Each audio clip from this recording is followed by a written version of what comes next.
Quest for gear, cause I'm questing for gear. Give me the gear. I want the gear. I got my trusty yellow Tele at a music store jail. So I had traded this in to a Fender dealer for an American Tele. Nice American, built in California Tele. They gave me a real good deal, and I left this guy behind. It's a Curtis, you say. The heck's a Curtis? Well, Brian Curtis is a guy who builds guitars in southwestern Ontario for me and for more famous people than me. He didn't, well, let me rephrase. He's never built anything for me. He doesn't know me, but he builds stuff for me and you. Guys like me and you that go to music stores and buy stuff off the shelf, and affordable as heck. Like, I think this was retailing for $5.99, okay?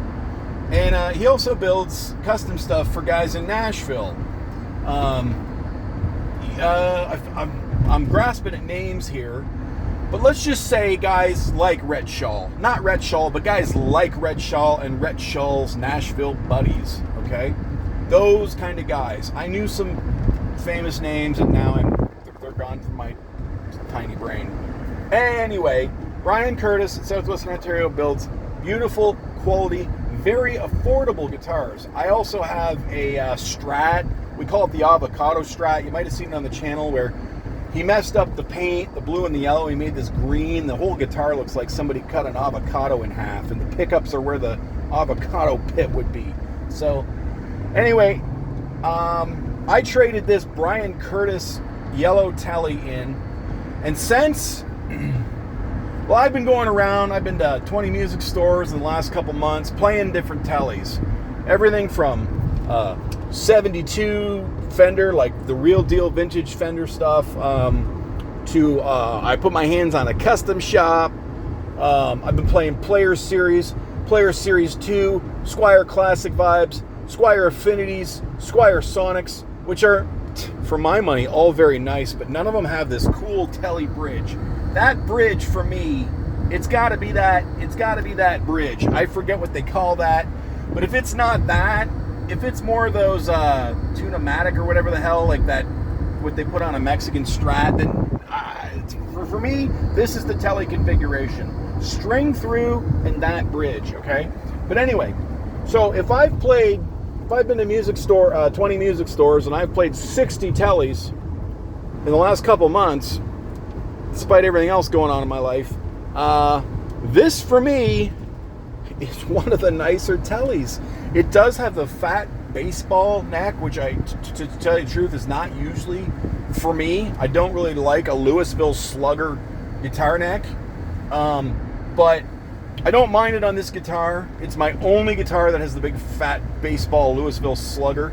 Like, you could probably take this Telecaster to the park and hit a home run. But so I missed this thing. I traded it in for an American, California-made Fender Telecaster. Was it performance, or was it? I don't remember at this point. They retailed for about 2,100 Canadian, whichever one it is. And it's fine. It's good. It's an American Fender, but it's not this guitar. I've been missing this guitar. So I went up to another music store not far from me. They've got a Player Series 1, a Fender Player Series 1 made in Mexico, I believe, that looks exactly like this, with that bridge, same pickups, obviously, string through, obviously.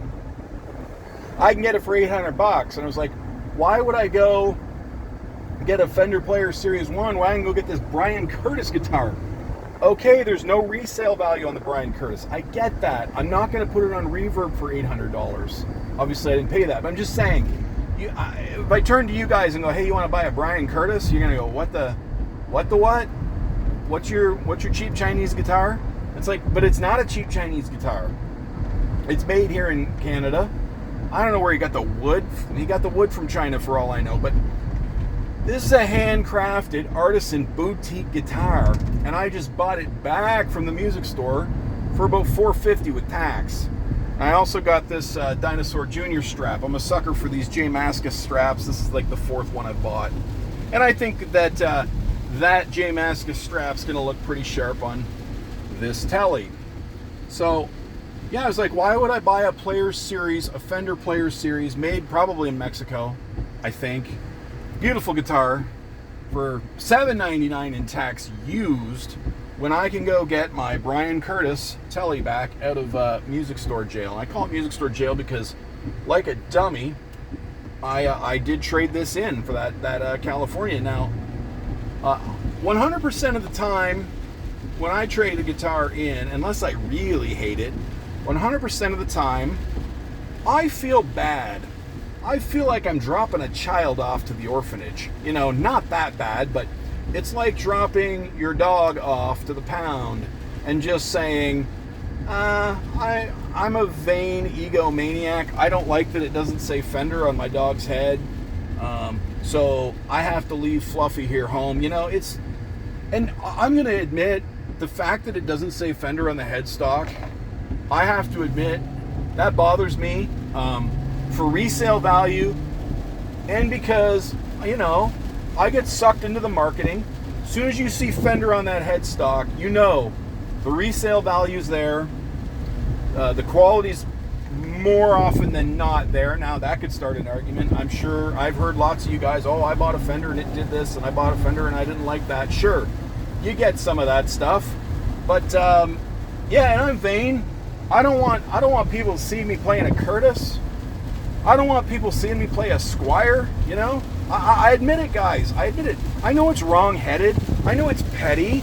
I know it's an ego thing. It's a very flaky, superficial, shallow ego thing. I know, but I want it to say Fender on the headstock. You know who cares? Nobody but me. It's raining like crazy now. Right, Mr. Bigfoot? Nobody cares but me, right? I got to get over it. I got some beautiful Squires, and now I got this beautiful Brian Curtis, which for my money is every bit as good as 90% of the Telecasters I played in the last couple months. It wasn't as good as the 72 guitar. When I held that 72 Telecaster, that thing was special. And it was $6,000, and it was worth every penny, and it was special. But this is better than an Affinity, it's better than a Sonic, it's better than a Bullet, it's better than a Classic Vibe, in my opinion. The Classic Vibes are a lot heavier than this guitar, but anyway, I love this Brian Curtis guitar, and we enjoy the Strat that we bought from Brian Curtis. Now, will he be a household name someday? I don't know. Will we be talking about him like we talk about PV or Paul Reed Smith or frickin' Parker Fly or something like that later? I don't know, but where this guy will take it. He's obviously an incredible individual. I asked him, I met the man, I said, oh, so is this your hobby? Like, did you grow up woodworking? And he kind of laughed. He goes, no, I was like so-and-so in Chicago. Like, I don't know, something completely unrelated. He was some profession in Chicago that had nothing to do with building guitars, which means when he retired from being successful at that, he come back to Canada, set himself up, and just decided, look, I'm an amazing individual. I can do anything I put my mind to, and started making his guitars. Now I'm going to go ahead and tell you right now that I can't. I'm not that guy. I'm going to go ahead. You know, they say, everybody can do everything if you put your dreams to it. No! You think I can make that guitar? There's not a chance. You could lock me in prison with all the woodworking equipment and the paint and the freaking guitar strings. I would never be able to make that guitar. Not everybody can do everything. Let's just be honest. But Brian Curtis set out to make guitars, and he does, and they're amazing, and I am privileged to own two of them. Whether they're worth $10,000 in the future, I don't at that point care. I'm keeping this Tele, and I'm never getting rid of it. So that's my story. This has been Quest for Gear, and we're driving through some rainy weather here. Thanks for watching.